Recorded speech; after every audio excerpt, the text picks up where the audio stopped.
I've been practicing now for over a quarter century, and ER docs either get old, get tired, or get afraid. And sort of all three of those things are happening. Like, almost got into a car accident that I would have absolutely just been slaughtered. There's a lot of people in medicine that we make great money, but we get good at spending money. Locally, there's been docs who have passed away early, right? And there's GoFundMe pages, and these are docs that were successful, right? And which means they don't have insurance, right? Risk asset guys should be talking to insurance guys every day, because that's how your clients are really going to get ahead. And guess what? When you have a happy client, you don't have to advertise, because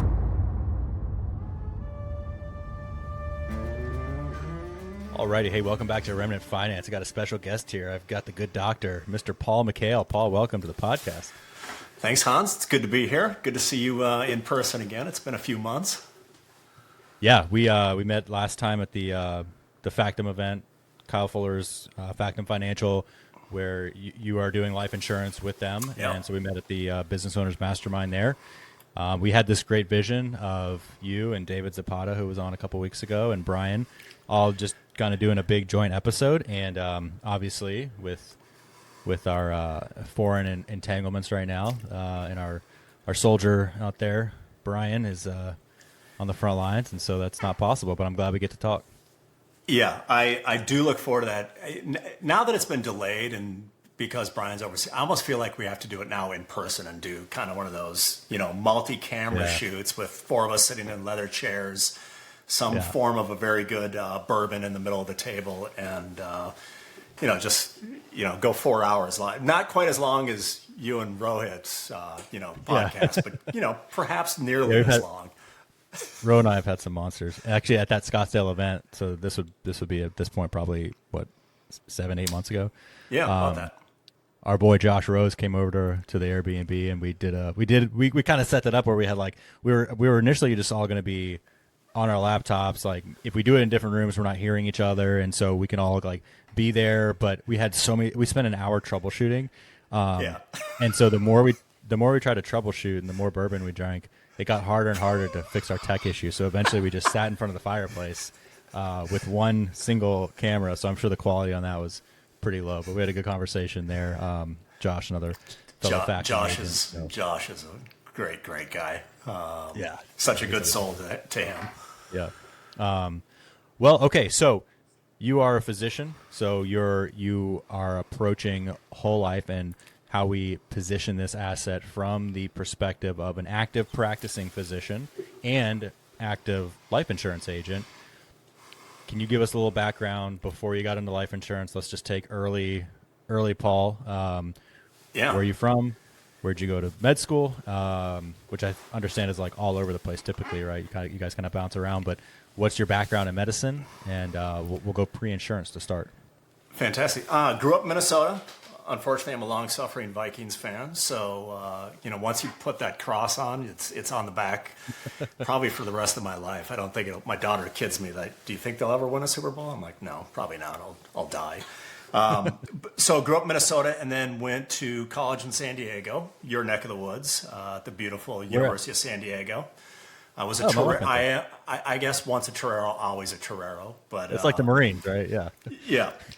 The great thing was, I was going to go to Holy Cross, believe it or not. That was the school that I thought my parents wanted to go to. And I remember sitting at a dinner table, and USD at that time was sending out scholarships. So if you had, I can't even remember what the SAT score was, but if you got a certain amount, they gave you an annual renewable scholarship that paid for, I think, 70 or 80% of the tuition, which was much lower now than it is, or then than it is now. Holy God. Yeah. But, and you just had to keep a GPA up. And I remember my dad going, well, why don't you think about University of San Diego? I'm like, telling me to go to San Diego? Okay. So. What year was this undergrad? 91. So lived on Pacific Beach for a few years. Frequented the Pennant frequently. There's a bartender by the name of Bullet that I still remember what he looked like. So yeah. And then after got into medical school, I took a couple tries to do that, but went to medical school up in Minnesota. My now wife of 30 plus years, she was up there, which was the main reason I wanted to go back to Minnesota, and got through the 4 years up there. Really enjoyed medical school. It's just kind of an extension of college, and when I was doing third and fourth year rotations. So as med student, first 2 years in classroom, then you rotate. I thought I wanted to be a surgeon, and I would go into the OR and loved it, but realized that most of the surgeons were miserable when they weren't in the OR. And this was further cemented. I was doing a neurosurgery rotation, and one of the attendings at the time it was a worst kept secret, but he was sleeping with one of the residents, right? And just all this misery. And meanwhile, the ER residents would come and you'd rotate, the ER residents from Hennepin County would be rotated, and they'd always be happy and they'd always be seemingly well adjusted. So I was like, maybe I should look at emergency medicine, and ended up rotating through Hennepin as a med student, loved it, and decided to go into emergency medicine. So did residency down here in Arizona. I'm in Tempe right now, but at Maricopa, which was the public hospital. Had a fantastic residency, truly one of the great 4 years of life, just as far as meeting great people, really realizing what a mentor is, and setting things up for the future. Went back to Minnesota for a couple of years afterwards and worked. And then a colleague who was a med student when I was a resident, Keith Butler, reached out in early November back in 1999 and said, hey, it was 99, yeah, and said, 2002, and said, do you want to come back down to Arizona? So we formed a group. There was 10 of us that formed a group down here in Arizona in 2003, and ran a couple hospitals here locally, Chandler and Mercy Gilbert. And we ended up selling that group in 2016, had some non-competes for a few years, so I still worked, and then we formed another group in 2020 that I'm still part of. My emergency medicine days, I'm long in the tooth. I've been practicing now for over a quarter century, and ER docs either get old, get tired, or get afraid, and sort of all three of those things are happening. The older you get, the more stuff you've seen, and you work fewer shifts, right? Just because you don't have to work as much, but you start to realize the risk tail is just getting longer and longer. So I think I've got a few more years of occasional shifts, but I'm working, a few shifts a month right now on busy months.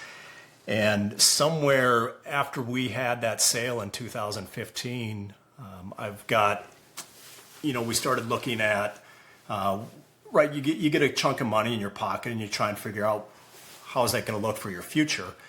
And I was leaving a grocery store and I almost got killed from a car, like almost got into a car accident that I would have absolutely just been slaughtered. It was a F-350 doing 60 miles an hour and almost hit me right in my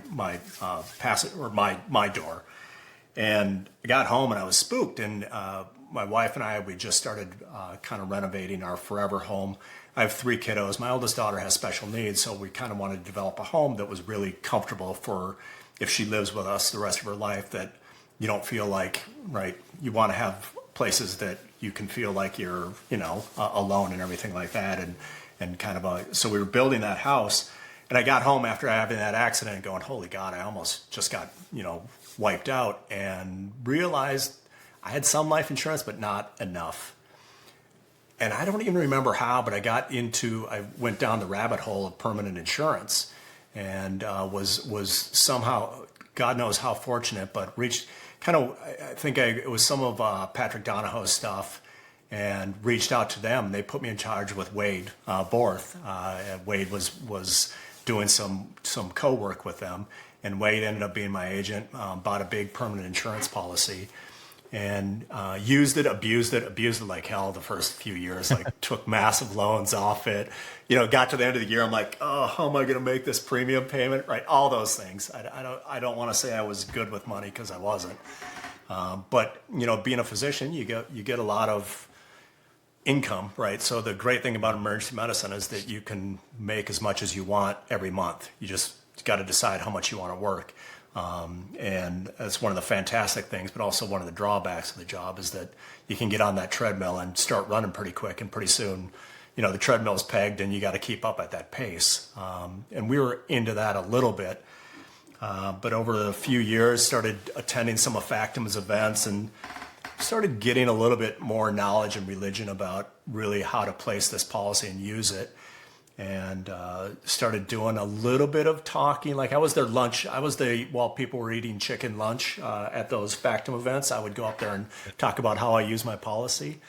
And somewhere about 2 years ago, Wade and Dave and Kyle were like, why don't you think about selling insurance? And that's how I got into the insurance side of this. And it's been fun. I was at a Tom Wall event in January and met a couple guys, and they're like, wait a second, you're a doctor and you sell life insurance? They're like, you're like a goddamn unicorn. I'm like, yeah, I know.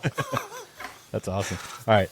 I have a few questions going back a little bit. I was just curious, when you said you started a practice, you and a couple other doctors, and you said we started did you say we started a hospital?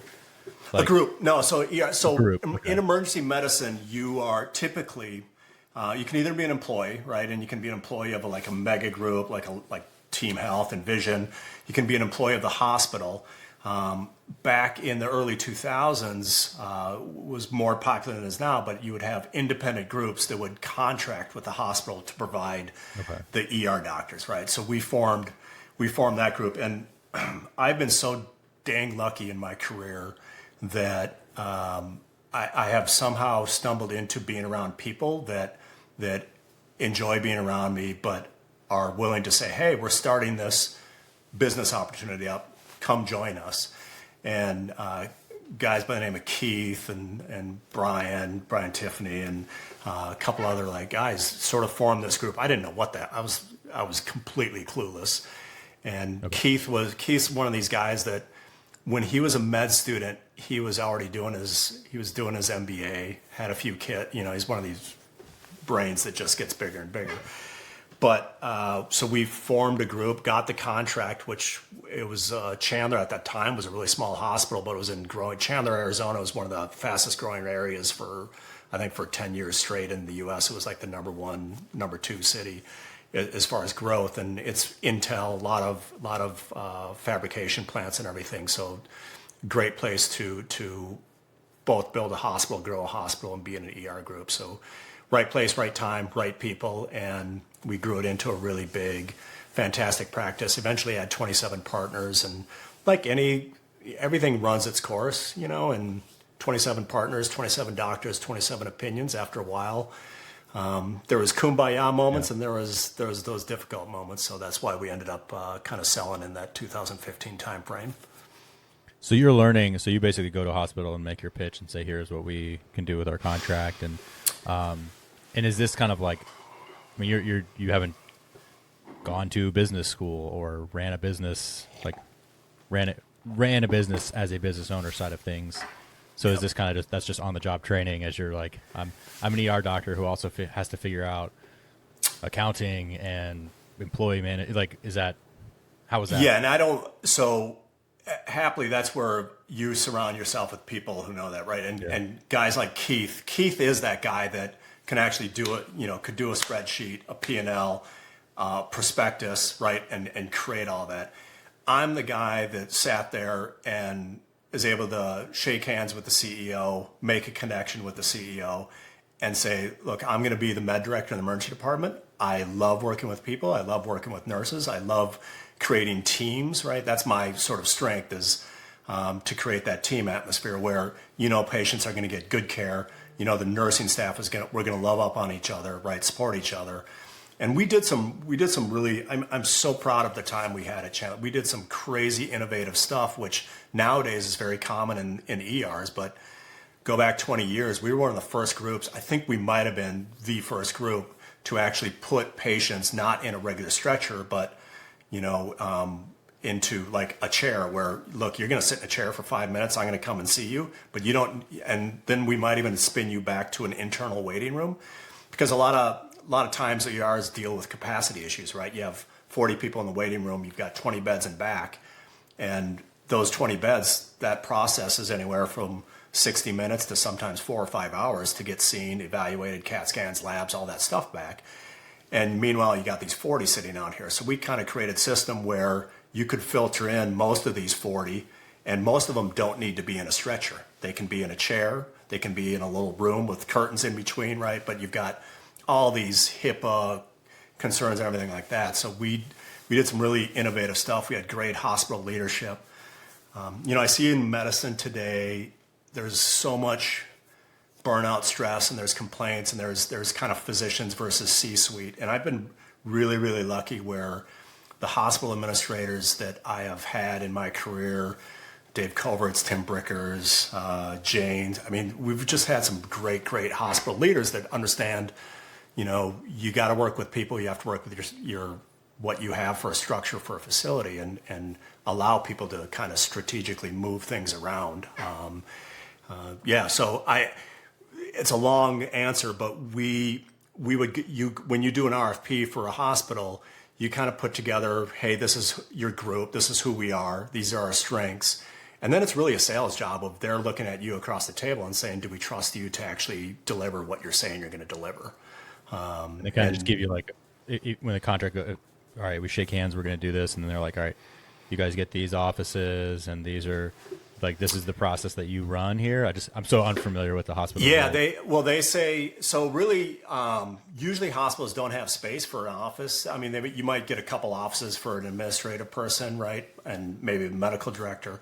But then what the contract basically says is that starting January 1, 2003, Chandler Emergency Medical Group will now staff the ER. So then you have to schedule, right? You have to make sure everybody's on the schedule.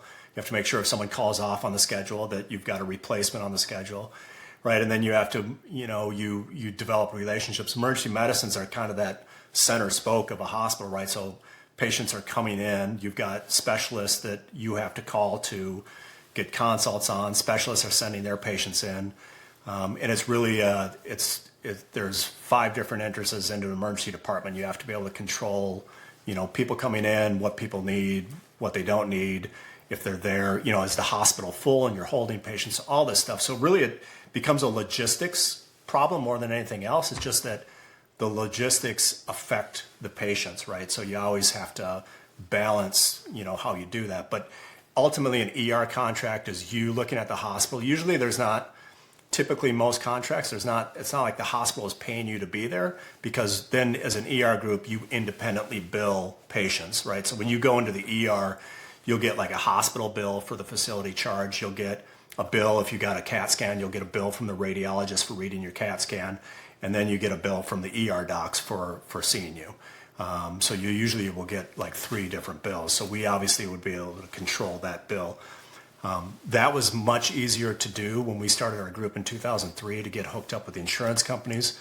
I shouldn't say easy because I didn't do a lot of the stuff, but it was from a cash flow issue versus what we dealt with in 2020 in the heart of COVID, starting up a business, insurance companies. I'm not sure I love life insurance companies. I'm not a really big fan of most health insurance companies. So it's a little bit of a schism. I'll try and not get myself in trouble, but it's really hard nowadays for ER groups to form. You have to have so much more capital. We started our group in 2003. We each 10 of us put in $5,000 a piece. That was all the capital we put in. The hospital floated us money for 6 months. They pushed us some money, but by month 6, all of our contracts worth of insurance were paying, right? And we were net flow, cash flow positive. In 2020, it took us, better part of 3.5 years sometimes to get cash flow going. It was much rougher go. Wow. That's crazy. Obviously, there's stuff you can't say with like professional organizations and stuff. But if I had to pick what's broken with the healthcare system and what's right with the healthcare system from an outsider perspective, I'll give an example first, because I think what's broken is obviously insurance. I also think what's broken is keeping like the idea that the system is incentivized to keep you as an ongoing patient.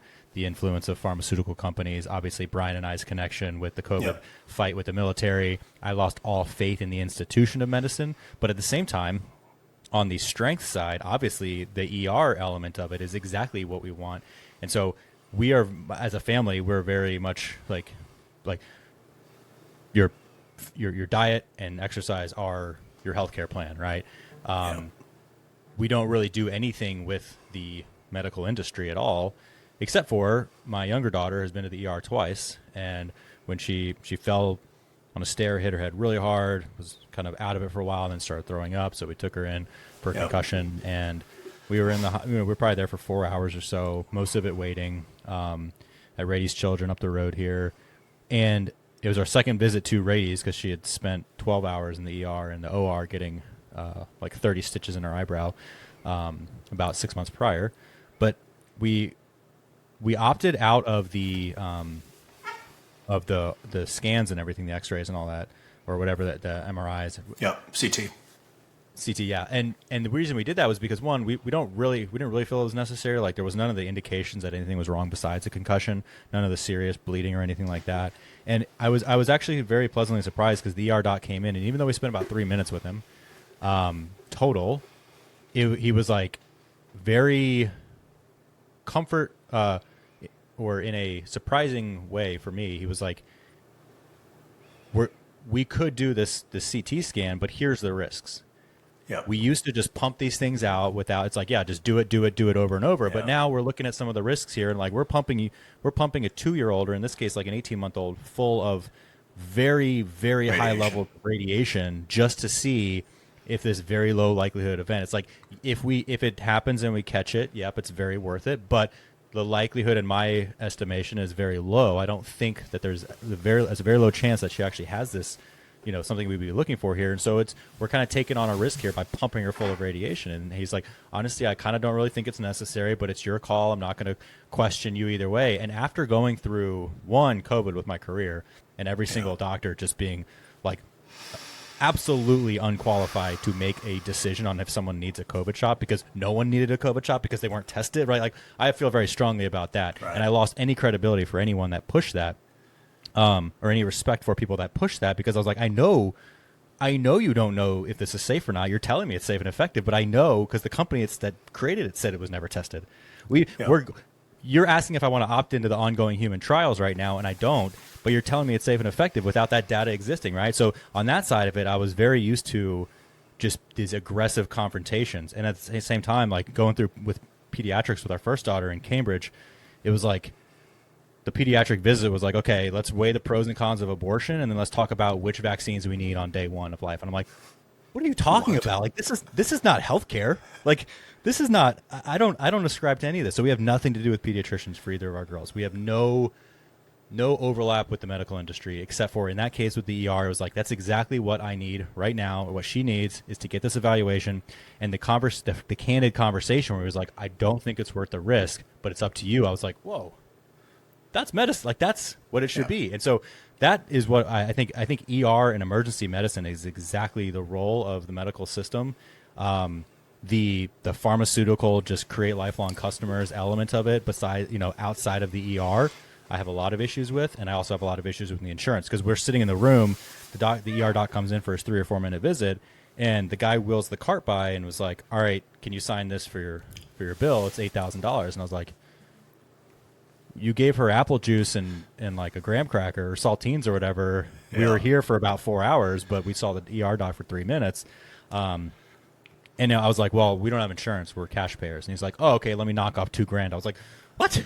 I said, can I get an itemized receipt? And so, because we do a health share program, right, where you pay up front and then you submit the need, right? Belonged to one of those a few years ago.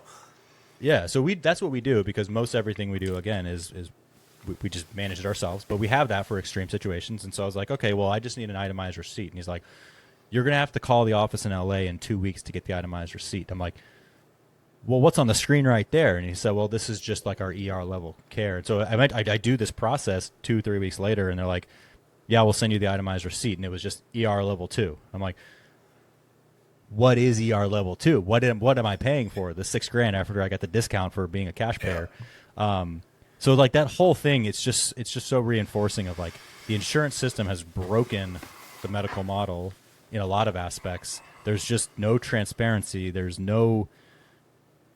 It's so obscene, I think, what the health industry and the pharmaceutical industry and the hospital administration, like that triangle has made it into this impossible to navigate, broken, inefficient system. And I would say intentionally, but I'm not in the medical world. Like I was totally like a third party perspective. So all that to say, I just said a lot there. Yeah. What can you say like on insurance and on all that? So Just I can curious your say, take. right, right. I'm obviously representing my own take and not that of hospital systems or anything like that. Medicine, I think, missed an opportunity in COVID, and I was probably closer to you and Brian than I was to many of my colleagues during COVID, right? And look, the first few weeks of COVID, I remember April and May, I would come home. I slept downstairs in a separate bedroom because I didn't know what the hell was going on, right? And you're like, Jesus, I don't want to kill my wife. And after, I think I lasted about a week and a half. And Cindy, my wife's like, what are you doing? It's, come back, right? And I'm like, all right.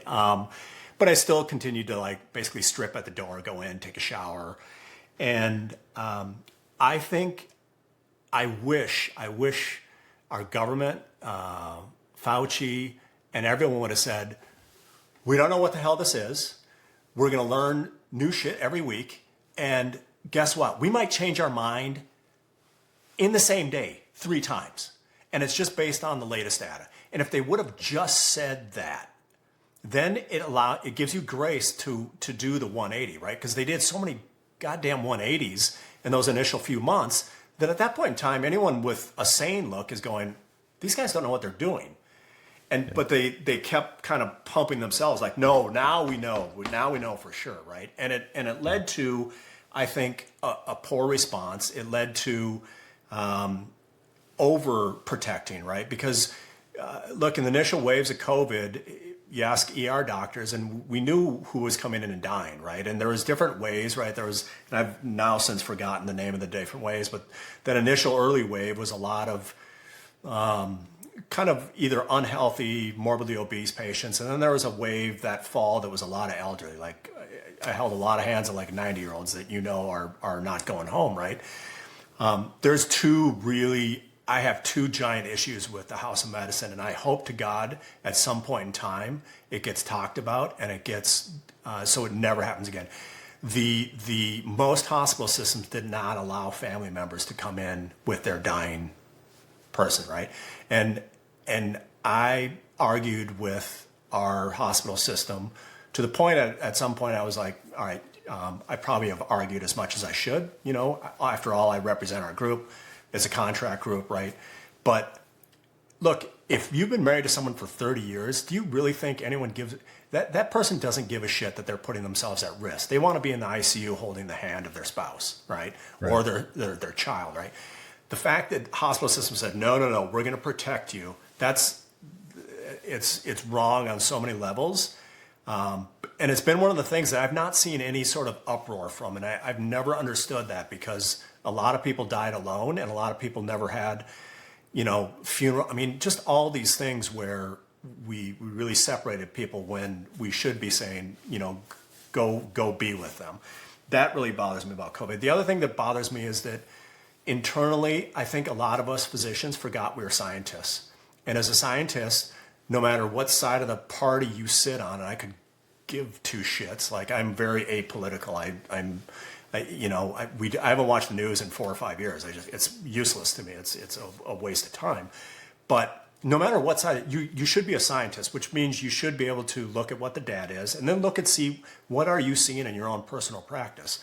And a lot of us just forgot about that, right? And we saw, PAPRs and everything like that. They're not just all this stuff that we were doing for protection that a lot of us are like, this is stupid, right? So there's those gradation, but even 2, 3, 4 years after the event, I remember this like a year and a half ago, every once in a while I go into Facebook groups and just throw a little grenade. And there was someone this is like a year ago, and someone's like, oh, I was going to go to a family reunion, but I just got tested positive for COVID. And I haven't seen my family in 20 years. And of course, everybody's like, oh, it's just streams of, well, it's for the better and they'll understand. And I was like, go have fun. Don't kiss anyone on the lips and wash your hands a lot. Yeah. Bro, you would have thought and those tests are like 90% false positive. Like once those data points come out, you would have thought, I hadn't hospitalized a patient for COVID in like years. I'm like, okay, do you have this reaction when you're, but again, these are a lot of physicians that are coming back at me, kind of claiming you are the worst physician in the world. I'm like, what are you doing? Why are you telling people like that? So that part has bothered me. And not that COVID could have gone a very different direction, right? And really decimated a huge chunk. I mean, it obviously killed a lot of people. But I think you have to, as a scientist, you have to say, look, as we get data in, we're going to change our mind. And that's actually what you want a professional to do, is if the data changes, you should have the flexibility to change your strategy, change your mind. And medicine did not do that. And I don't think medicine has still addressed itself and said, we can do better the next time this happens. I have fear that we've not learned any of those lessons. And that doesn't mean anyone's right at any one point in time, right? We all could be, there's science and there's data, and use it both without the political bend. The insertion of politics into medicine doesn't belong, period. Yeah. So and I think it's like, if you go to a restaurant when you think that there is a deadly airborne disease, and you go to a restaurant and you wear a mask to the restaurant and you sit down and eat and take your mask off, like all of these absurd asinine procedures, right? That all those doctors certainly did, all the ones that are getting mad at you for telling someone to, like 5 years later, go to an event because you took a fake COVID test. Like that to me is so preposterous that someone is still doing that. But we still have people here in Coronado you see walking around with a mask. I'm like, what can you possibly think this is doing?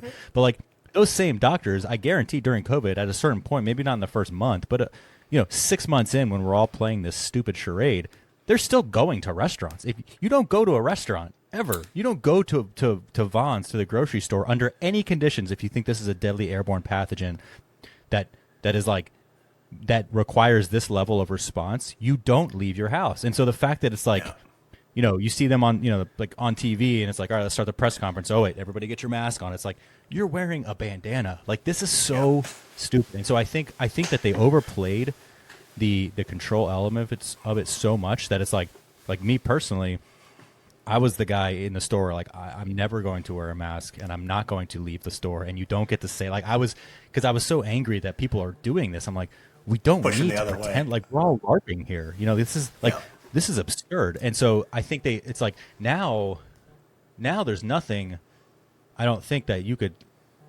I mean, maybe I just, anyone who was pushing the mask. That's the danger, right? Is because what happens if next bad strain comes out, right? And once you've lost your credibility as an institution, right, is either because now probably if you poll most people think that medicine is involved in politics, right? And as soon as you lose that position of, we're independent, we don't give a shit what Democrats or Republicans say, whether it's Trump or Biden, who cares? This is medicine, this is fact, this is science. Science can change, data appears. But as soon as you lose that position, it's really hard to get back to there. And I think if something happens, God knows with all the stuff that we do in labs and everything, if something happens again, I think there's going to be even bigger tragedies and everything. And, to your point, like, people, whether they are grants, again, I think it's just we inserted our sort of need to feel correct in other areas of our life, that we inserted that into this COVID crisis, right? And it turned and look, COVID killed a lot of people, and I know there's the ER docs, ICU docs. I mean, it was a beatdown for a number of months, and it was a time in medicine that I think a lot of us won't ever forget. I think there was a lot of good with how we kind of as physicians supported one another. But even within the House of Medicine, we would have surgeons on call that would, hey, I've got an acute appendicitis that tested positive for COVID. And the surgeon's like, I'm not going to operate. I'm like, what are you doing? Like, what do you mean you're not going to operate on them? Like, because they have COVID? I'm like, bro, do you understand that we're sitting in a hospital filled with it? Like, what? So that insanity, I think, just highlight.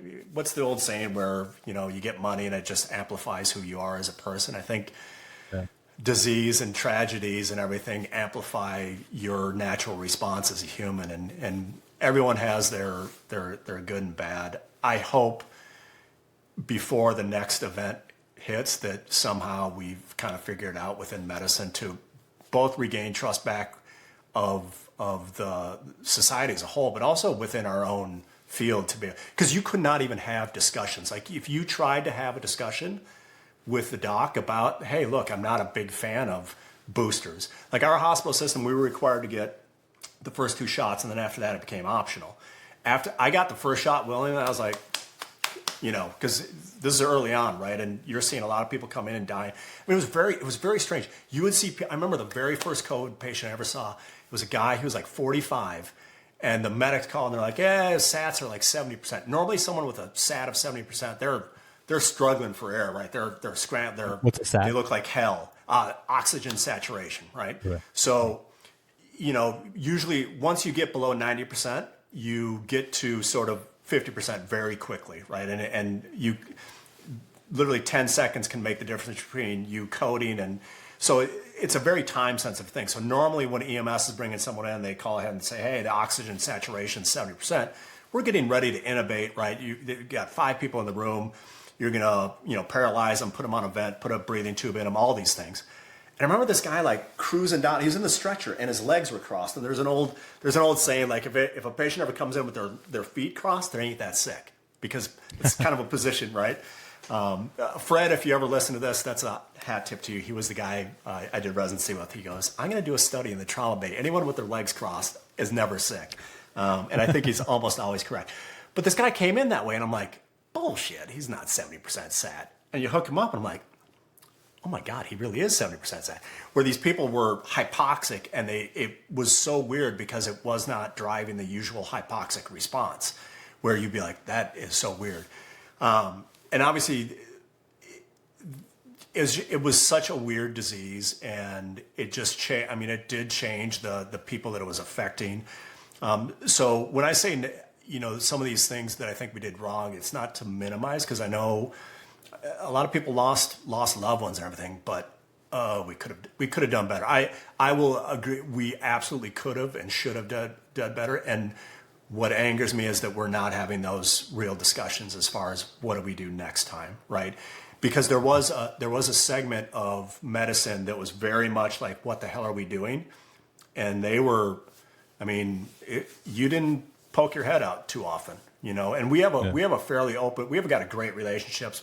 My CMOs at the time were fantastic people. We disagreed on how aggressive we should be as far as COVID, but at least we could have communication. That didn't exist in a lot of places. I mean, it was do this or else. And that's just it's not healthy, right? It's not a way to run a company, a business, and it's certainly not a way to run medicine. So I'm not that odd, because there's a lot of people in our group that felt the same way. There's a lot of people that were very much, we should have done more, right, to lock it down, which is fine. That's their opinion. Things I changed, I wash my hands a lot now, frequently. And before COVID, you'd try and wash before patients, but if I'm being honest, there's no way in hell I'd wash my hands 20 or 30 times a day. And now, I'm going into the room and going out of the room. It's just sort of automatic. So I think in some ways there's little silver linings. And I think, honestly, I never got COVID on a serious basis during those first 3 years. And I didn't wear a mask. My mask was usually hanging down here. We wore PAPR suits. I think I wore PAPR suits for like 2, and those are like the space suits, right? And I remember the first patient I tried to say, I couldn't hear what the hell they're saying. You can't examine them. Like, this is useless, right? And it takes 5 minutes to get in and 5 minutes to get out. So I think I wore PAPR for like a day, and then the N95, and pretty soon I was mask like hanging around here. But I've really washed hands a ton, and I think from a personal standpoint, that's my belief as far as why I didn't get it. I think it's, it was much more, you get it on your hands and then you wipe your eyes. But I'm glad it's over. And it was a strange time. And to start a business, an ER group, right in the teeth of that. I mean, our contract started April, and we started staffing June of 2020. And it actually helped us in a strange way, because ERs were slow. So we had started the group we started in 2020. We took over 12 small, like doc in the box ERs plus two smaller ERs That was the new contract we had. And there was a lot of prior staff that weren't the best physicians in the world. So kind of when we took it over, like we will exchange the bad for the good, right? But that takes time, right? Because you got to get a physician to come over. Well, our old place, Chandler and Mercy, they cut shifts because nobody, ERs were barren. Like that summer of 2020, no one was going to the ER. Me and my buddy Mark, I remember like the schools had sent all these pictures of like, you're heroes, right? And restaurants had sent in a whole bunch of food, and there was not a single patient in the ER. So Mark and I are sitting in the break room eating like these great sub sandwiches and going, we're looking at each other going, you look like a hero eating that sandwich, right? What? So yeah. So like peak quote COVID, like the ERs are empty. I thought like that's so this is very early. So this is right. So this is like April, May, June, where COVID was affecting, but the fear was really up here, right? So if you think about typical ER patients, it's weak and dizzy, it's nausea, vomiting, it's I've got a little belly pain, I've got a migraine, I've got a sore throat. Which one of those 5 people, if they think a life-threatening disease is in the ER, are you going to the ER for your sore throat? No. Your toothache? No. Your headache? No. Your belly pain? No. The fact that you're hungover? No. Those are all reasons people come to the ER. Those people disappeared.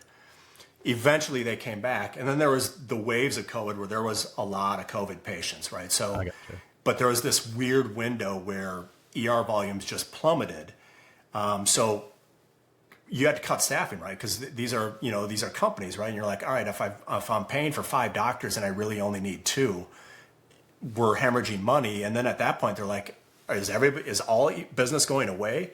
So we suddenly had a bunch of doctors that are like, and this kind of ties into why I love doing the insurance industry and kind of the financial strategy industry is I had a lot of docs that I know what their income was. I know what they had made in the past few years. And there was even some of my former partners where I know what you got paid when we sold. And, they're like, hey, are you guys hiring? I'm like, yeah, what's going on? They're like, oh, they cut 5 of my shifts. I'm like, okay, well, you don't want to just, I love, come work. I love you. You're a great doctor. But why? And they're like, because I can't have 5 of my shifts cut. And that wasn't just one, that was a lot of doctors ER docs that I know are making good money that could not, they're on that treadmill going so fast that cutting 5 shifts, which typical ER doc, call it $300 an hour. So somewhere around $2,500 to $3,500 a shift. They couldn't take that cash flow hit for even a month.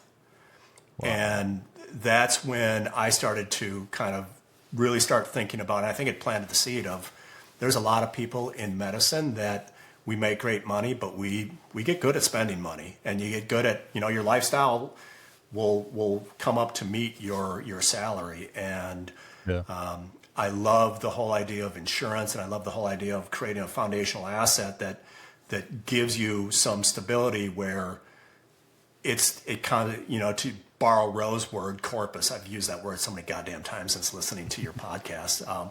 But it, creates this sort of growth in the background where like, oh, now I don't have to work as much, right? And you start to get that balance. But I saw a lot of docs who were really, really, they needed to work. And if they didn't work, it was gonna, put some strain on them. And that kind of started my path towards what I'm currently doing with insurance and with some wealth strategy and with working with other people, tax advisors and things like that, as far as just trying to be really strategic and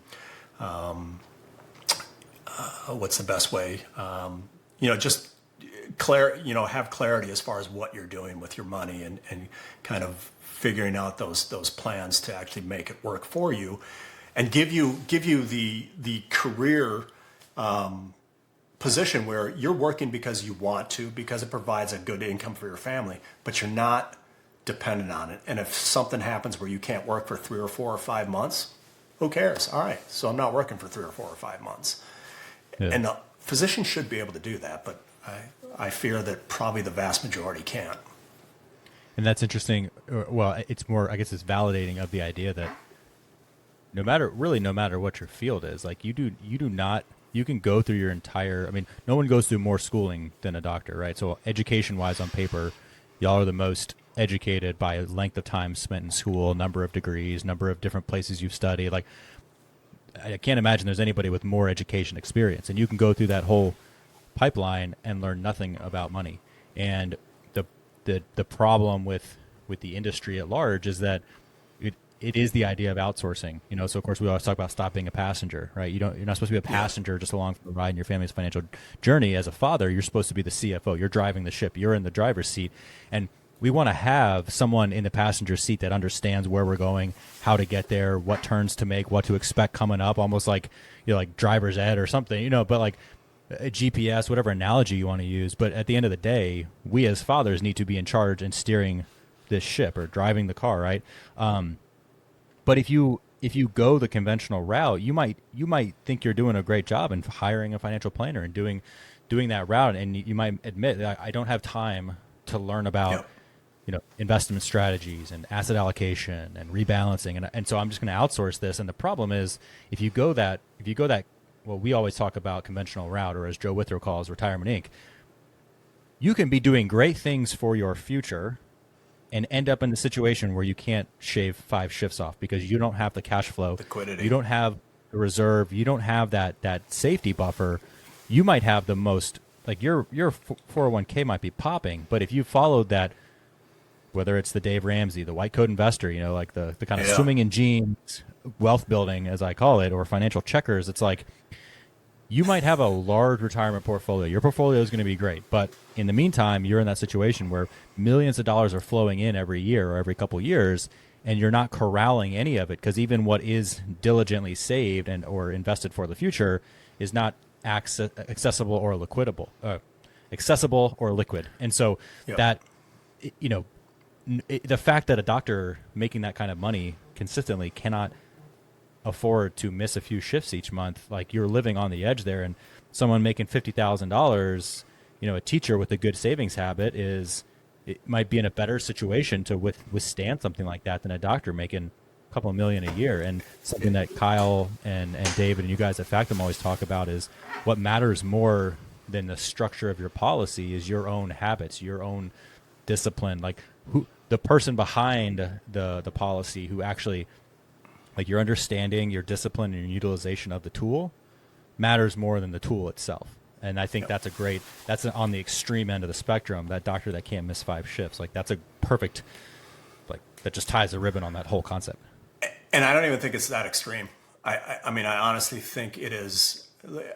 Locally, there's been docs who've passed away early, right? And there's GoFundMe pages, and these are docs that were successful, right? And which means they don't have insurance, right? They don't have protection. They don't have, and they were in their early 50s, so it's not like their term policy had ran out, right? But they didn't have, obviously, enough. There's that. And, me personally, I put our family into a cash crunch. We were building a house in Durango. This was just in 2020, right? And we were in that same position where I had taken a big chunk of our whole life cash value at that point in time and started paying for the house to do blasting and start off, right? Because we wanted to get it going. Well, I found out very quickly that a new 1099 employee doesn't get a conventional loan very easily, right? Yeah. So 4 months into the process, when I had told them up front, I'm new 1099, blah, blah, blah, no problem. This is Quicken Loans. I'm never a fan of Quicken Loans. So the guy calls me and goes, hey, we're not going to be able to do this. I'm like, what the hell do you mean you're not going to be able to do this? So I had to call my builder and say, we might need to stop this. And it was at a really bad spot to stop it. So I ended up, my brother lent me money. Because you want to talk about swallowing your pride a little bit, and God bless him. He only charged me 10%, which now if I look back at it, I'm like, it should have been at least 12. But he was good enough to loan me money, right, and paid him back a few months later and everything. But that was my coming to Jesus moment. Like, what do you? Because look, 5 years earlier, I had taken a nice payment, right, and money sits in your account, money goes away. I am guilty of that to a degree. We love to live nice, right? I don't drive a 20-year-old Honda Accord, right? I've got a nice truck, things like that. But so I think one of my, one of the reasons I love doing this is I can sit across from a table of a doc. I know what they're feeling.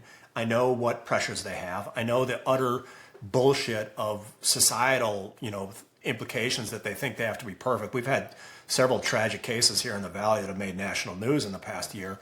And on top of that, to your point, they don't have someone, they've got their CFP, max out your 401k, do this. But that doesn't give you that feeling of comfort of knowing, right? And look, if you max out a 401k, both you and your spouse work, so not always, right? But if you and your spouse max out a 401k, put in max amounts, get a match, and earn, let's be generous and say earn 10%, right? Total generous, right? You and I know that compounded growth, especially after you include inflation, but let's give 10%, that your 401k max after 30 years is going to be about 7 to 7.5 million. Now people are like, well, that is a lot of money. Okay, but how do you distribute that money? And if you use the 4% rule, that means you're doing 280 before taxes distribution, which means after taxes, you're down probably around 200 in that area. And hey, docs, I know a lot of docs. We all it's a weird thing. $20,000 a month is a typical doctor. I like almost all my friends, we all live in that 15 to 20 grand a month range, right?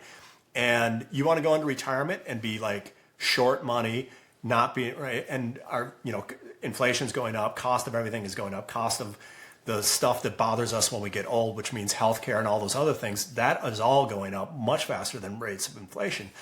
So even in the ideal 401k world where max funding, max results, it still doesn't give you that distribution in the end.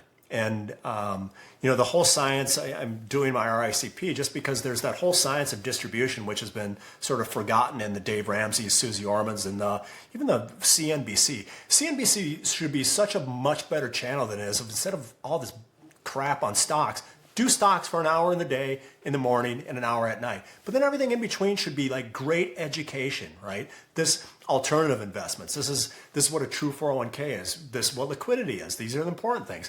Like do that, right? You said earlier, no one gets education. Physicians horribly uneducated with money, right? Medical school should, replace a couple classes with it. And much like, pro athletes, I mean, pilots are kind of the same, right? You guys, there's a lot of training, especially you guys that did military. I've got friends who are military pilots, and it's a lot of time where you're doing sacrifice, and then you get out, you work for FedEx, or you're a bus driver for American Airlines, and your salary is good. But if you've not learned what that means and how to allocate certain areas of your income, you have to have risk for growth to fight inflation, but you also got to have safety, and you got to have liquidity. Liquidity is Dave Zapata, our friend, right? Look, he has taught me so much, but the benefits of having liquidity are, I think it's the single greatest thing you can do to your financial portfolio. And obviously with insurance, that liquidity is paying us a guaranteed rate. It's guaranteed to go up every month. The only question is by how much. Hat tip to Tom Wall for that. But it's such a fantastic tool. And to be able to use it, whether there's an emergency, your spouse gets cancer, you need to take 6 months off, or, holy God, the greatest financial deal of a lifetime, right? Intel is selling for $5 because the stock market is hemorrhaged. Okay, I'm going to take $300,000 and invest it, right? And a year later, you're on easy street. So, yeah, I know I rambled there a lot, but it's one of those things where I think we could do so much better to educate. And I tell, the physicians I meet with, I don't need you to buy a policy from me. My family's income is not dependent on me selling insurance. But this is sort of, there's a book called Second Mountain, right? This is kind of my second mountain where I really think a lot of medicine, a lot of physicians that are just angry, sad, overworked, feel like they have to work, frustrated. They're frustrated at the system. I think a lot of that alleviates if you suddenly have a financial strategy where because now when I work, I'm like, I'm going to go work a few shifts this month because I have this investment opportunity and I want to take that money and use it here. And as soon as you plug that into your brain where, I'm going to work because I know the money that I'm going to earn is going to do this. And that might be, it's going to go get blown on a vacation, right? I'm going to go buy 5 new fly rods that I don't need. But then and that gives you that comfort of, oh, this is why I'm working today, versus I'm working today for this obtuse feeling that I think it's what I need to retire, and I hope I'm going to be all right when I retire. And I know I've got bills coming up next month, and I'm not quite sure I'm going to have enough in the checkbook to cover them. That's a very different feeling, except it's the same shift. Last week, or the last episode that I recorded with my friend Travis McBride, who does insurance for financial advisors typically. He's kind of the back end, searching the whole market for annuities, long-term care, life insurance for CFPs, financial advisors that don't know enough about life insurance, which I've learned going through these courses, CFP and Series 65, that you don't need to learn anything about life insurance to be a financial planner. And so that's his business is mostly focused on... Why would you want to learn about an asset class that's been around for 100 plus years?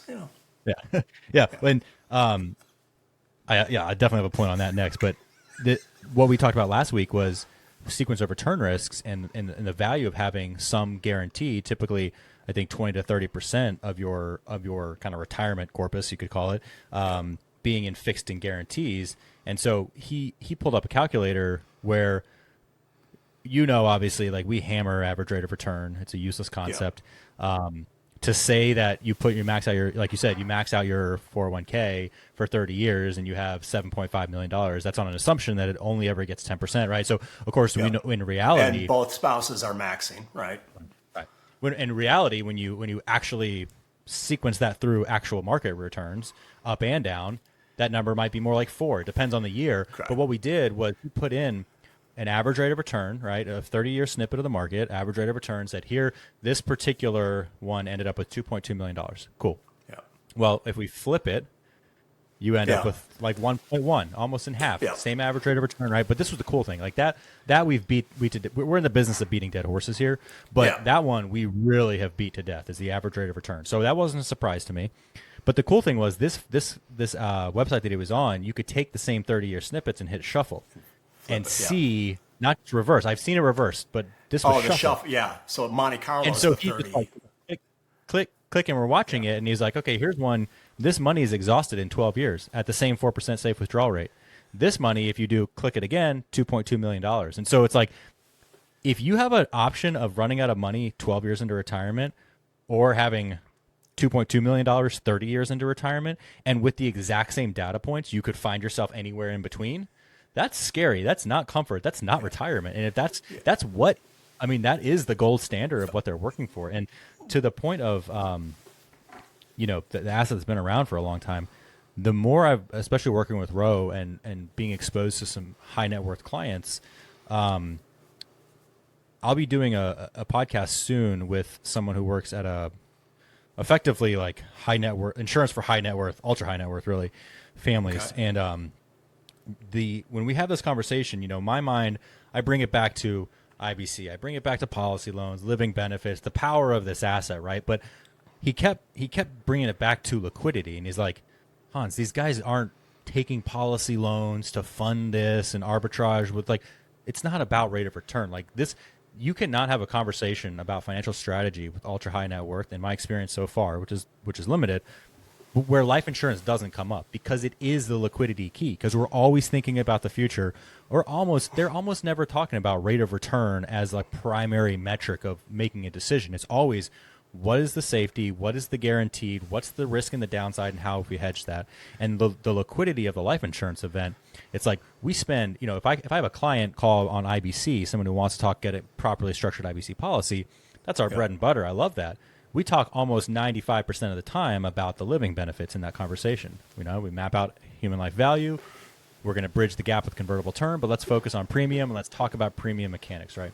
The calls that I've been on with higher net worth clients, it doesn't, like cash value, living benefits, none of that. I mean, it comes up if the client understands and wants to use this policy, but really what they're looking at is death benefit, comparing the death benefit tax-free to what they would have to produce otherwise, something that would go through probate or through the trust. It's like, it's all about liquidity. And so it's honestly easier conversations because I don't have this hurdle of getting over marketing by people like White Coat Investor who don't understand this product and misrepresent it, and sway a lot of people into bad decisions. Honestly, Right.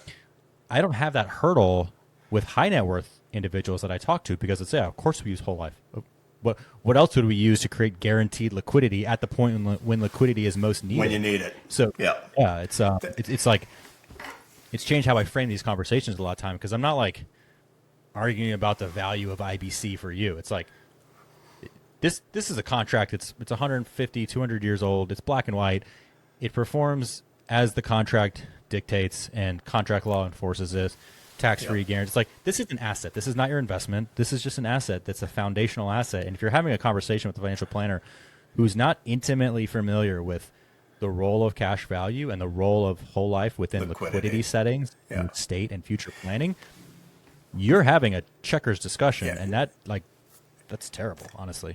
And I've got a few things. So back to the initial, right? Wade Pfau did a great study. I think this is back in like 2013, where he did a whole bunch of Monte Carlo simulations, right? And sort of he could get anywhere from, and this is like fully funding max policy. I think it was a 60-40 portfolio.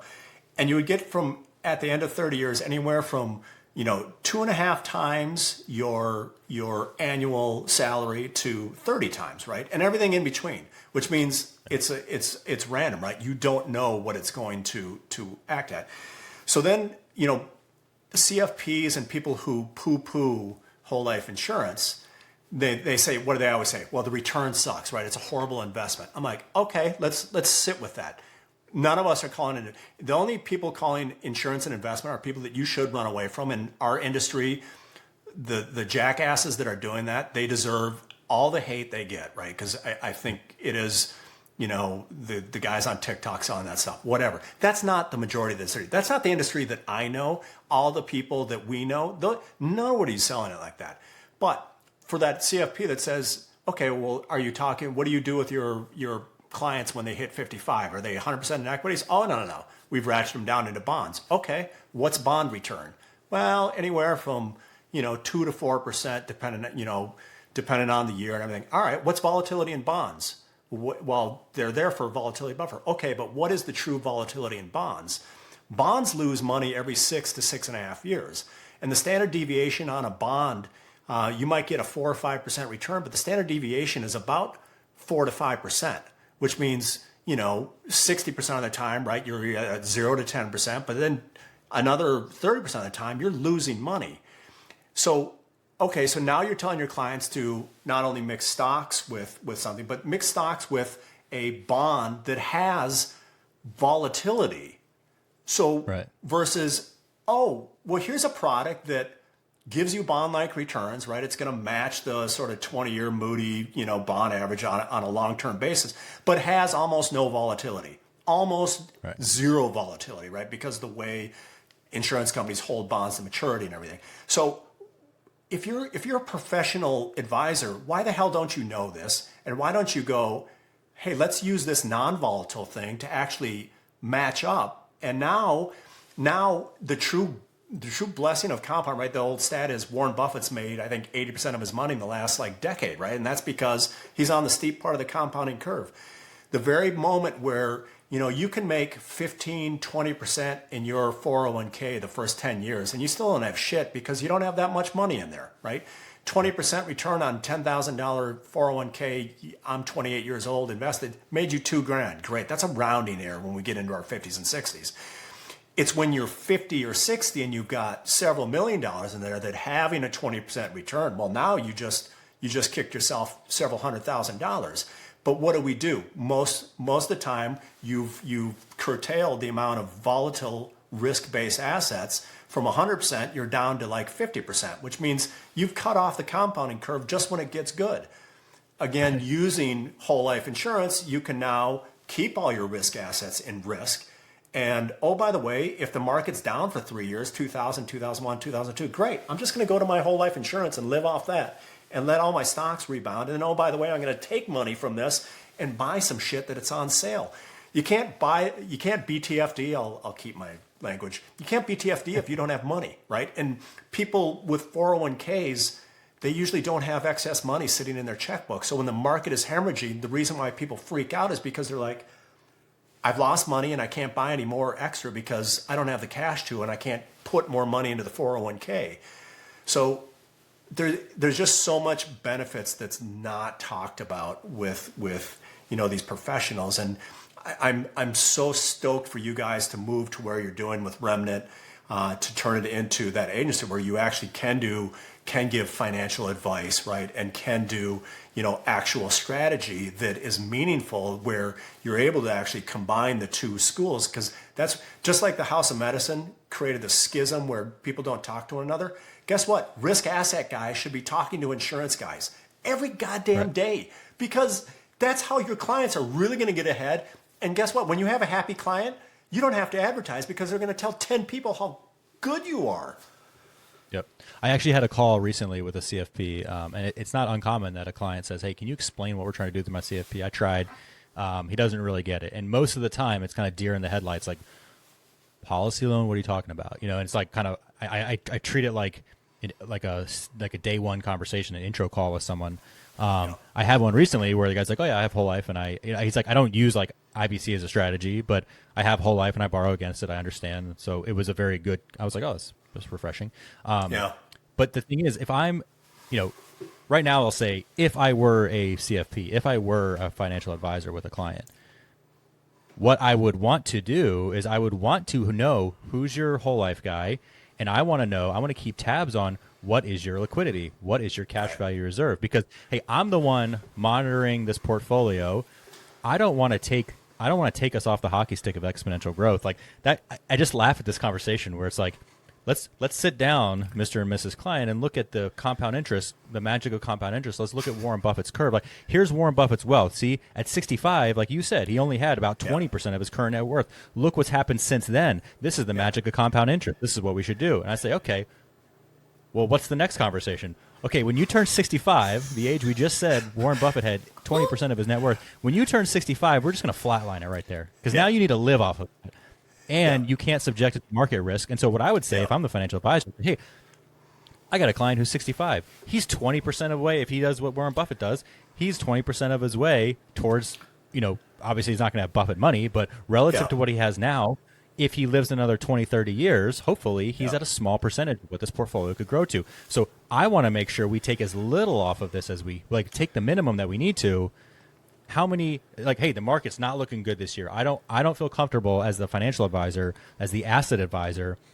And again, I'm starting to separate those two. You have your asset advisor, and you have your growth or your savings and protection advisor. Remnant Finance, saving and protection, right? We are saving and protection advisors. Remnant Frontier, when it is up and running officially, Remnant Frontier is going to be asset advisors. The whole thing should be under the umbrella, back to that idea of synthesis, of financial advising, financial planning, financial strategy should be both of those things. And the asset advisor should be saying, hey, life insurance advisor, hey, whole life advisor, protection advisor, how many years of liquidity does he have? Because I don't feel comfortable about the market right now. I don't want to be selling these positions. And so can we take a year of income from you, right?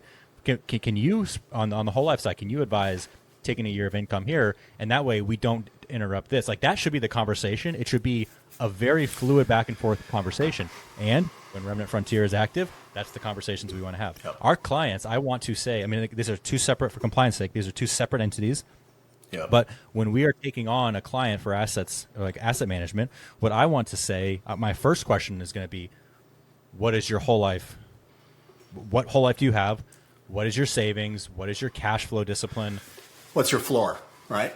Yes, exactly. Like what do we need to work with? Because on this side, on the asset side, what do I need to work with to make sure that we don't have to take you? I cannot get over that Warren Buffett, here's the chart of compound growth, and here's exactly where I'm going to pull you off that curve. It's preposterous. Just yank you right when it's getting good. That is the model. And so I think having that joint conversation is going to be a tremendous value add to where we as IBC side of the house, we don't have to have these conversations where it's like, Are you seriously, you're a fiduciary and you don't understand the value of safety guarantees and you don't know what a policy loan is? Like, when you understand it, the tool of the policy loan, it is one of the most powerful tools that we have access to. If you don't understand that, how can you do your fiduciary duty? And so, I am really excited about. So things that bother me in this industry. One, the whole the idea that a fiduciary somehow is magically like creates, the best advice. There's just like there's bad doctors, there's bad pilots, there's bad fiduciaries, right? It doesn't mean a fiduciary doesn't mean they have knowledge. Yeah, right. You mentioned white coat investor, and he's a fellow ER doc and has built a crazy community. When you talk to physicians about insurance, they know what the white coat investor says, right? And I will give him all the props in the world. And I think a lot of what he talks about is great strategy, because he does talk about knowing your numbers, doing smart things with money, saving enough, right? You can't get to wealth and comfort without saving. At some point you have to save part of your salary, right? So, and he does a great job educating. Where I think he is categorically, and I think he's too smart to not know. He just chooses to not, he takes the cheap and easy route. And, he goes, well, the only reason Paul is selling insurance is he wants to sell you and get a commission. Everybody gets paid, right? Jim, you get paid when you go to the ER. I get paid when I go to the ER. Does that mean my advice in the ER, it's 2 a.m. and I've just had a patient that seized and I intubated him and put him up in the ICU? Does that mean I did that to get paid? No. It means professionally I knew what needed to happen, right? Or I gave them advice, right, to your family. Do we really need to CT your kiddo? No, probably not. PCARN rules. Here's some things. This is what I would do if I was you, but I'm not you. What makes you comfort? What can let you go home at night and sleep? Right? And you went home that night with your kiddo, and the kiddo slept in your spot of the bed, right? Yep. Yeah, right. And that's what.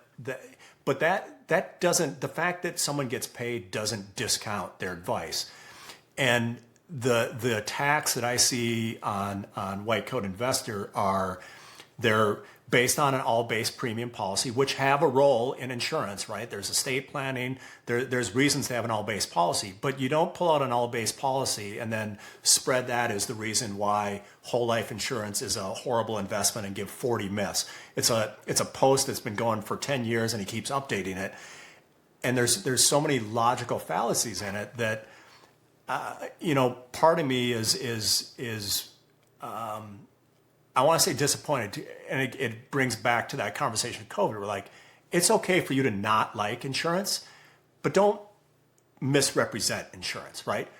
We're all adults. Yeah. Represent the facts, and then if you think there's a solution to a problem the client has, great. We could use this solution, or we can use this solution. We can take this risk with this guaranteed floor, or this risk with this guaranteed floor, and then make up your mind. But this paternalistic, only what we do is best for you, it just drives me nuts. And here's the analogy, and I think everyone should be able to relate to this. Like, if we as insurance people, if we were so dogmatic and we railed against investing and we said, you should not invest, like you shouldn't be investing, your money should be in whole life insurance. Because when you invest in your 401k or when you invest in a qualified, let me start over. If we had a dogmatic stance against qualified plans and we said nobody should have this is the equivalent. This translates exactly to what Code Investor does, Dave Ramsey, et cetera. Yeah. Nobody should, if I said this, nobody should invest in qualified plans because when you take the money, it's taxable at a future unknown tax bracket, and the whole time you've been paying mutual funds these high loads, so you're paying an expense ratio and a load to get out of this mutual fund when you withdraw, and advisor it's fee, taxable. that 1% advisor fee or 401k fees, right? All these fees. Right, but so then if someone was like, wait a second, that's not a fair representation.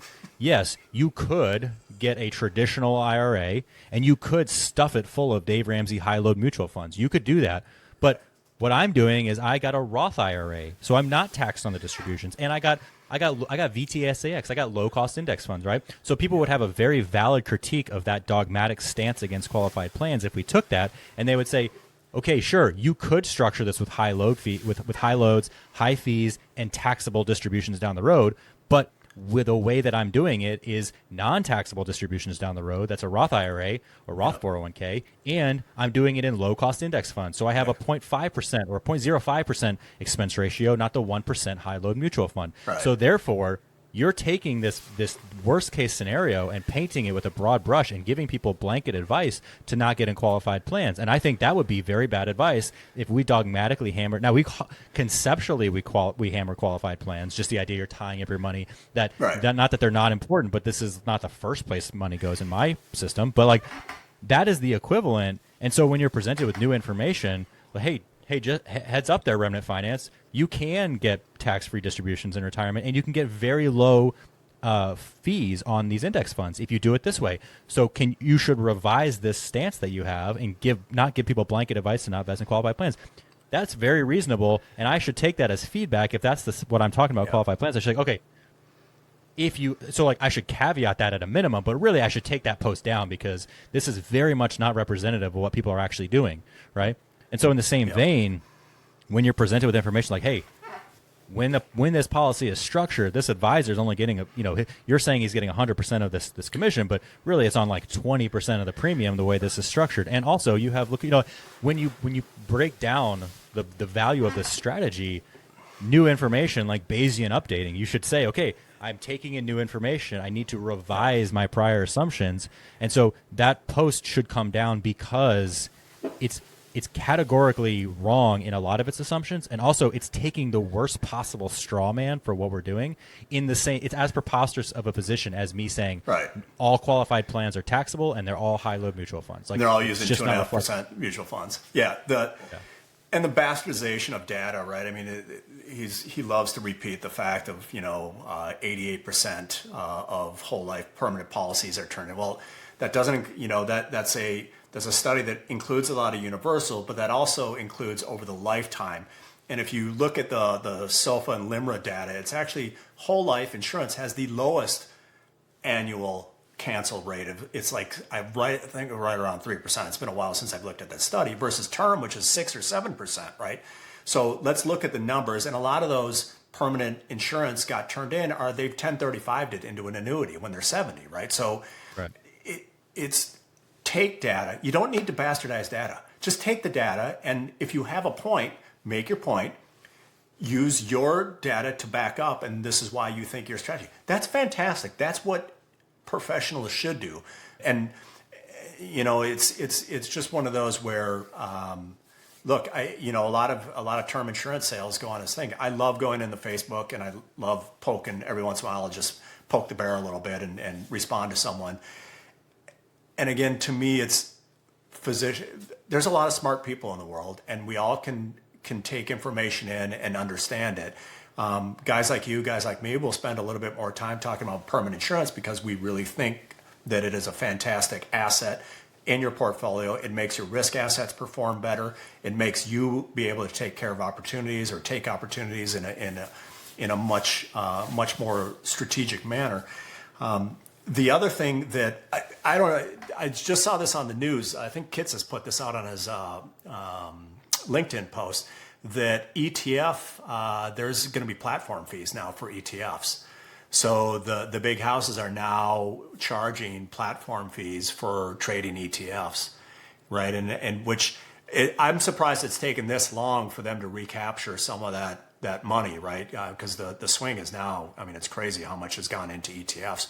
But now platforms are talking about them charging. So if you trade into an ETF, you're going to pay a platform fee, which means, right, they're going to get their money. Investment banks exist for a reason. They've got, just like every other business, they have capital and they've got stockholders, and they need to get paid. And I think ETF fees are going to kind of continue to go up. But I just saw that this week. There's $60 billion of single stock levered ETFs alone. Single stock ETF. Jesus. Why? Single stock levered ETF, $60 billion. So yeah, it's a cash cow. And I always laugh when because we do hear that regularly, like, oh, you're just trying to get a commission check. I'm like, yeah, so is my realtor. Right. Everybody else. But like, I always think like this is not. I mean, there's a reason that the financial, like when you go to, if you get a master's of finance, you go to business school.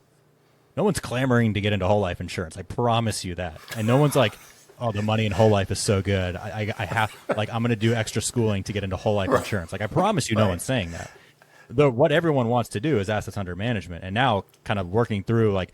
I understand more now going through building out our RIA, Remnant Frontier, our investment advisory. I understand more the value proposition, and I'll walk back some of my previous stances on AUM because I'm looking at the cost of running this thing, and it's like, yeah, like you cannot operate and just have my initial regulation. Thought. I was like, you know what? Because this is a supplemental business for us, what if we could just undercut everyone and like offer this as basically at cost? I'm looking at it like, you can't really, like you need like that 1% management fee. Like you kind of need that to even operate. And so I'm more sympathetic now than I was, having gone through on the back end and really trying to work the numbers and like, how do we make this work? And I want to offer the best possible value we can to those that trust us with their asset management. But it's not as cut and dry as like, they're just trying to skim off the top of everything. It's like there's a lot that goes into this, and there's a lot on the compliance side. But I will say that, and I think that the AUM industry could learn. Right, there's some brilliant people within the whole life industry. Right, I mean, you look at all the calculators that have borne fruit. Right, the wealth building cornerstones, the truth concepts. And those do an incredible job of really showing you what fee cost is, right? What the difference of paying your advisor outside of your qualified account versus inside, right?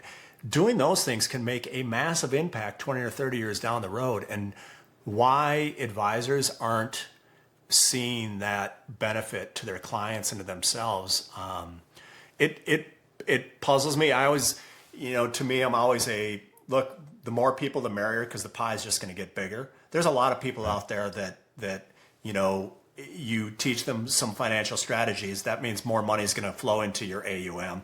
And even if you are sending some of it away to buy permanent insurance, that's okay, because that person is going to send you 3 more clients to put AUM, right? And because you're doing it in a good manner, everyone's going to get happier. The pie is going to get bigger. But I'm tired of the misrepresentation. I think it's the money is definitely in AUM. Yeah, it's like there's a reason that's where everyone goes to. When the more qualifications and designations and licenses you get, you're doing that to go into AUM. You're not doing it to go into whole life. But I do love our space because, like, I'm having you and David on the podcast, and you guys are the model of the company that we want to grow into on the insurance side, and so we could look at that as competition, or like we have a kind of a loose family friend who has been talking about like finishing up his residency, and I'm like, hey, I think there's some solutions that would work for you. I think you should talk to Paul. I'm not going to touch your situation because you are in the process of building out a medical practice. You are going to be making a lot of money down the road. Right now, you're making no money, and you've got this like student loan debt, like all these pieces that are for. I mean, I could try to come up with something for you, but I can't speak your language fluently. And so I was like, hey, Paul, might be sending someone your way because that's where the value is for him. And so it's like, I love that we have the kind of community where it's not just like, let me tell him, because the most profitable thing I could do with that individual, not that we have any working relationship right now, but the most profitable thing I could do would not be to sell him my own whole life insurance policy. Of course, the least profitable thing I could do would be to have him send him to you to set up his whole life, right? That's the least profitable. Me setting up a whole life policy for him would be a lot less profitable than if I said, hey, come with me for assets under management. That's where the money is on the advisor side, right? But that should not factor in, if we're actually fiduciaries, that should not factor into the decision. The fiduciary for him is, here is Paul, who's a physician, has built a practice himself, has gone through exactly what you're going to go through, and knows your world inside and out in a way that I never could. And so this makes sense for you. And so, I really appreciate the stance you guys take at Factum of helping other agents and agencies like us to really grow. And it's been a great relationship. I feel really lucky that Wade was my initial agent back in 2015, and I remember when Wade was interviewing with Kyle, right? Because they kind of joined forces several years ago, and when Wade was coming down, he's like, "Hey, I'm going to go out to dinner. There's a guy that I'm talking about joining the firm, and being part owner, come to dinner. And I remember meeting Kyle, and Kyle and David, you look at it like, good God, you're young, right? And at least I do. I'm old. You're still young. But I met Kyle, and I remember I texted Wade after dinner. I said, young, but he's got an old soul. And he really does. They've got a great agent. And they live by their giver framework, right? That they are very much, giving of their information and sharing. And I think that even when I went to the Tom Wall event, I was a little bit fish out of water, right? These are guys that are, the Vince Dodanas of the world, the Kulit Madan, right? Some big people within the industry. And they were all really down to earth, like, oh, you're just starting this. This is what I would do. Even, Tom himself they're just very willing to spend time, and you can reach out and talk to some of these people, right? You can send them a text or a LinkedIn message, and chances are they'll get back to you and they share. So the industry, I think the core industry of people who know other people are doing good for people, it's a great environment to be around. It really does feed the soul, and I think the nice thing is that we know when we put our head down on the pillow at night that none of what we do, the selling the protection to me is easy because it's going to be there. You're never going to have the client call 5 years from now when stock market is hemorrhaging of them going, are we really doing the right thing, right? There, where, especially permanent insurance, whole life insurance, the protection it's going to give. You can kind of, from a guaranteed standpoint, you can show, I guarantee it's going to be here, but it's probably going to be up here with the non-guaranteed dividends. That's a great place to not only live in yourself, but to be able to offer to your clients and really give them that framework to strategize and be aggressive with the rest of their portfolio. That's why I think it's a fantastic product. Yeah. Well, we've gone on a while here, but I'm down to give Ro a run for his money on episode length. But if you got a little more time, I want to pull one more string with you. Yeah. You got your first policy from Wade, right? Yep. And so you have a unique, I would say a lot of us have had, I'll just say poorly written whole life contracts, right? Yeah. We like to say that all whole life contracts is good once it has enough time. But honestly, like the kind of contracts that I would never buy now, or our friend, I don't know if you know Paul Fagere from Wealth Warehouse podcast, but he was he's got a great voice. Helicopter. Yeah. Awesome dude. And he was Army helicopter pilot and went through a lot of the conventional, like he had I think he said 6 or 8 whole life policies that he got before ever learning about this, just base only, your standard. Yeah. You get these companies that just kind of go after young officers and try to get them into these base only policies and high-low mutual funds and all that stuff. But he's like, I believed in whole life, and I had a ton of policies, but I never structured for this way. And myself, that same company, I got my first whole life policy with them, and I canceled it like 6 years later. Something I wouldn't have done had I known what I know now, but also not a policy I would ever write for myself or anyone had I known now that I know what I know. So, but you have a little bit different where you didn't have that. You didn't start off on kind of a wrong footing. Like you got your first policy well structured, and got directly from one of the greats in our niche of the insurance realm. Wade was great because I'm one of the weird ones. My policy was really death benefit heavy. I wanted, my biggest fear was me getting killed. Built a great, beautiful new house, right? Or renovated a house, and I want my kids to. I want Cindy to never worry about money, right? I want my girls to not worry, but two, having a child with special needs, there's responsibility there, and that responsibility is Cindy and I's. I never want that responsibility financially to fall on her two sisters, because that's a relationship that, I know they would. I know Riley and Sam would absolutely do it, but that's not their job, right? That's our job as parents, right? To set up. So with me, it was a very death benefit heavy. It was basically a 50-50 type contract. which is good. I've got another all base premium contract because we had a whole bunch of convertible, and part of the convertible I just converted to all base to bump up death benefit. So I do not have like the classic 80-20, 75-25.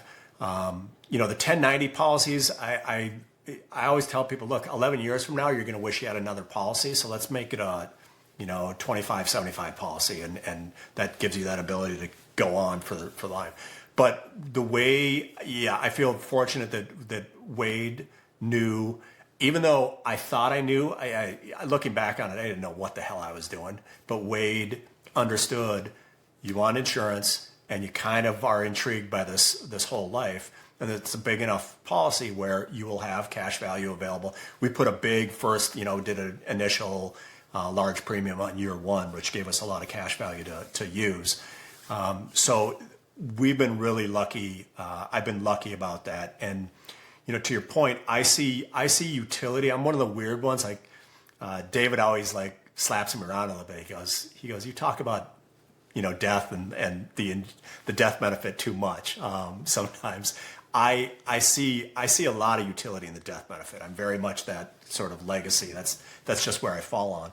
But the really cool thing about permanent insurance is you can adjust, right? And even if you start a policy this way, there's still some wiggle room in it where you can do some adjustments going down the road. But yeah, we created a lot of death benefit, and that's what lets me sleep at night, right? And I realize that I've got a lot of our family money in making that 3 to 4.5%, right? Call it what it is. But I tell people my policies are like the Mississippi River. It came from Minnesota. Mississippi River is slow, boring. It floods every once in a while, but it's going to be there, and it moves a lot of cargo. And that's what I like. Our policies move a lot of cargo for our family.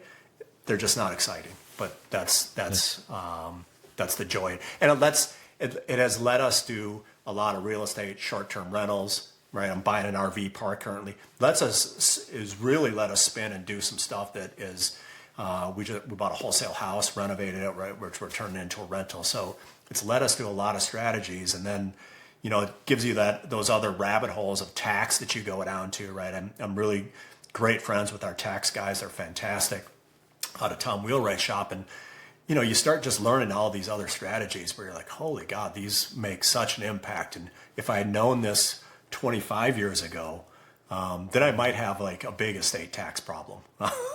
But I didn't learn it in 25 years ago. So, we've learned it the past decade or so. But that's how we started out, and I'm grateful because we were protected. My family is protected, and that really was by far and away my number one concern with that. Yeah, and I imagine between decades now of ER experience, you've seen everything under the sun as far as what can happen to people, untimely deaths. That's got to shape how you view the death benefit. And then also having a special needs daughter, it's like that really puts into perspective. Like I always talk about, if something happens to me, I want to make sure my wife doesn't have to make this decision of, does she move in with parents? Do parents move in here? Like the ability to continue life as normal to whatever degree she can and raise our girls in the way that we are raising them right now without having to worry about money, is like front and center and pivotal to that is why we do what we do. But also like that element of having a special needs child is not, I can't relate to that, but I can imagine that is another driving force behind like, I need this shit to be buttoned up tight because I need to make sure that every resource in the world that my wife needs, that my daughter needs, and the family members who might join around her in the event something happens to you and or Cindy, it's like that is so much more important than living benefits, and that element of it is just like, that's such a great driving force to do this right. I always kid because like my office is entropy. I'm always fighting entropy, and I suck as a bookkeeper. I suck as like record keeper. I'm getting better, but so I think if I died, there'd be 6 months of like, God damn, what check is this for, and what is this coming from? But I know Wade would have showed up with 8 sticks plus of a check where the extraneous, who cares if my $150,000 North Carolina house property tax doesn't get paid for a year, right? It's meaningless in the grand scheme of things. So, that when I shut my eyes for the last time, if it's like 2 days from now, I won't be like, oh damn, I forgot to tell her, right? There'll be the stuff where she'll be like, what the hell was he doing? But all right, he protected us. And I had a colleague. She's such a fantastic doctor, and they had young kids at the time, and her husband got aggressive melanoma metastasized to his brain, and I think he was dead within a couple months, and had to continue to work after.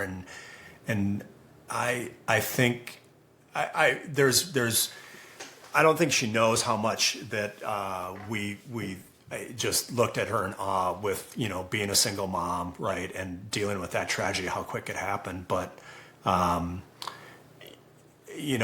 think to be able to me, life insurance, if a spouse can sit and have 6 months or a year where they're only going to work because they need a distraction from the pain, right, versus I got to go to work because I've got bills to pay. And I don't know personally what the situation was, but I remember just kind of watching her, and we all loved up on her, but there was just that made me just think about that can happen to any one of us, and we see it in medicine all the time, right? Where unexpected deaths and everything, and you don't have those relationships with patients where undergoing, or you see them come to work, a week or a month later. But that stuff happens to us all the time, and to have that ability to take time off. There's another person I know who had a child die, right? And again, people are always like, we've got policies on our kids. I know you got policy on your kids, and you're like, why? And I'm like, well, let's play the game of you got a kid die. If you get $500,000 and you don't have to work for a year, what percentage of marriages do you think do better than those that spouse has to go back to work, right? And that you have one person that's living with the stark reality every 24/7, 365. When you go to work, that's the easy route, right? Because you can go sort of escape that pain. So I that's where some of my passion comes for selling the protection side, is that it helps out. I know the old Ben Feldman line, right? It delivers the check, not when you want it, but when your family truly needs it. That it has that power to do it. So we see a lot of death in the ER. I've seen a lot of people die in front of me, right? And you hold their hands, and some of the people, it's quiet and comfortable, right? Where they've had a good death, and others it's not. But the families are always there, and it's my dad does not remember this, but when I was probably 14, we had a family friend that they had this bomber condo in Hopkins, Minnesota, and we used to go there there was like this raspberry festival parade, and when he had passed away, she had to move, and I remember we were driving to their place. My parents were helping her box things up. And I remember asking my dad, like, why does she have to move? And my dad, like, turned around in his car seat and goes, don't ever leave your family without insurance, which is a really odd thing for me to remember. And he swears he never said, but I'm like, why the hell would I remember that? So I think maybe that planted a seed, 40 plus years ago into my brain. But I know you and Brian talk about the importance of being a leader for your family, and I think obviously both moms and dads can do that, but I take that point really seriously, as far as I know that if the worst happens tomorrow, then Cindy and the girls will be fine. And that to me is right. Then you're whatever they say about your life, if you've done that, you've done all right. Everything else is to me, gravy. Yeah, absolutely. Well, hey, I think that's a great place to end it. We got a long one here, but I really like that conversation, and it's nice to have a different perspective. We haven't had, I don't know how many doctors in my network, so it's really cool to hear that perspective. And looking forward to hanging out with you in Scottsdale in a couple months, and then hopefully when Brian gets back from keeping us all wrapped in this blanket of safety and freedom, Yeah. we can hop on that group call and do another episode. You know, I have one quick story, and I will say I really appreciated this. Told you I've got buddies who are military, and one was a helo driver. He's since retired. The other one flew jets for the Navy, and this was after college, and my buddy, the helo driver, was having his bachelor party in Vegas, and this would have been probably mid '90s, but a whole bunch of the pilots flew out of Coronado area, and they iced up in the mountains, and helicopter went down, right? And I can't remember how many died. I think it was like 5 or 6 died. And I remember talking to my buddy, like, hey, is the bachelor party still going on? And he was like, yeah, he wants to have it go on. And went to Vegas that weekend, and I mean, it was a bachelor party in Vegas, right? So a lot of drinking, a lot of fun. And I say this not to blow smoke up either you or Brian's ass, but I never truly appreciated sort of what military meant until that moment when I saw guys that were hurting, right? Because these were their squad mates, right? These are guys that they grew up in training, right? And that they were there celebrating their friend, but also mourning their colleagues and friends.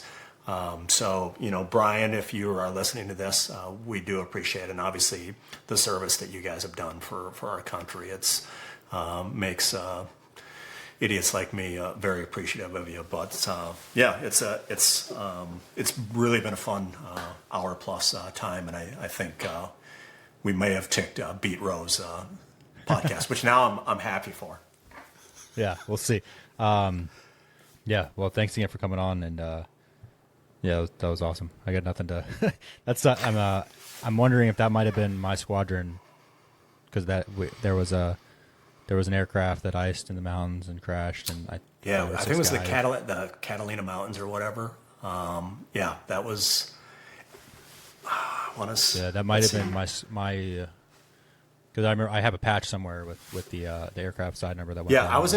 I was in residency because I was in Arizona, so it would have been between 96 and 2000. So somewhere and it feels like 98, 97, 98, and it was weird because I just you guys do, there's always people like, oh, how can you be in a yard? Well, I mean, 99% of the time it's very boring, right? And I think you guys, what you do, there's probably a lot of that same stuff, but you don't get enough props sometimes, and to your entire community. It's so cool that you guys are serving your community the way you are. And I don't know, so, oh God, I'm extending this, but when I first met Brian at the Factum event, it was at the Indianapolis event, and I had listened to you guys' podcast, like I've been listening to it, right? So I'm sitting, and I usually have it on in earplugs. I'm not usually watching YouTube. I'm usually listening to YouTube. So I'd never seen, God bless you, Brian's ugly face before. So we're at the fact, and we're having cocktails down at the JW Marriott or whatever. And he's talking to me, and he goes, I'm a pilot and everything. And all of a sudden I'm like, wait a second, your voice. I'm like, you're the Remnant finance guy. He starts laughing. I'm like, oh shit. I'm like, dude, I love your stuff. So that's awesome. We hit it off good that first night and everything, and love that. That's awesome. It's I really appreciate you inviting me on and letting me jabber for a while, and I look forward to our future conversation. I really look forward to the four of us getting in and having discussions, because Dave brings a seriousness and amount of knowledge that I think it'll be a fun thing to do. Yeah, I agree. Well, thanks for the kind words, and I appreciate you coming on. It's been great. Looking forward to the next time. All right, brother. Same here. Thank you. All right. Cheers, y'all. Cheers. Thanks for listening to Remnant Finance. If you found any value at all in this episode, please subscribe, leave a review, and share it with a friend. Remember, true financial freedom comes from taking control of your personal economy and breaking free from the status quo. So stop being a passenger in your family's financial future. Boldly take back control of your wealth. Until next time, this is Brian and Hans signing off.